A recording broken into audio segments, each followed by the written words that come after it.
We didn't achieve the legal treaty, which many of us thought was essential, and we didn't achieve the track that we wanted to the legal treaty. And we would have preferred to have had a much clearer global goal on emissions from the world as a whole. Now, some people in this room will be thinking, if that's the case, why did you sign this treaty, this agreement? Why did you not reject it out of hand and essentially start again? And obviously, we thought about whether this was an accord that we should sign. And in a sense, I think partly we were most moved by the voices of countries like the Maldives and Ethiopia, who said, actually, however imperfect this accord is, we want to have the money starting to flow to our countries who are desperately in need of climate finance.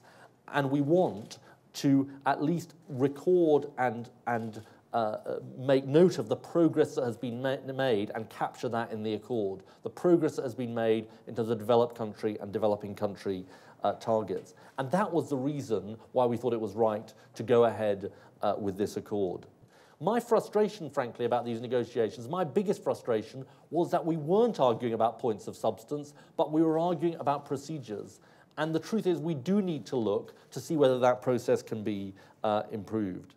So that is the fourth thing that is required.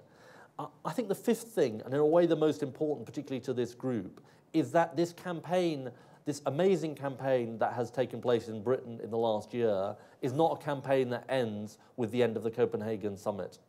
Because all the lessons of history are that the only way that you get fundamental change is by keeping at it.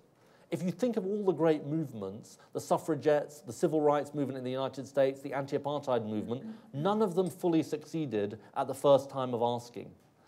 And in a sense, I think we set ourselves a very high bar for Copenhagen.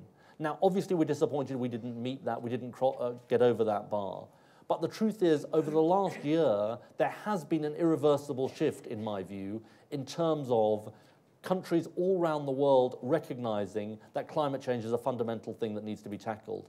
So I think my most important message is that we did an amazing thing by getting this far. We didn't get as far as we would have hoped, but the most important thing is that we don't lose heart and we don't lose momentum, because this campaign has to continue, not just into next year, but well beyond that. And I think if we carry on with that campaign, we can get the things that we didn't get in Copenhagen.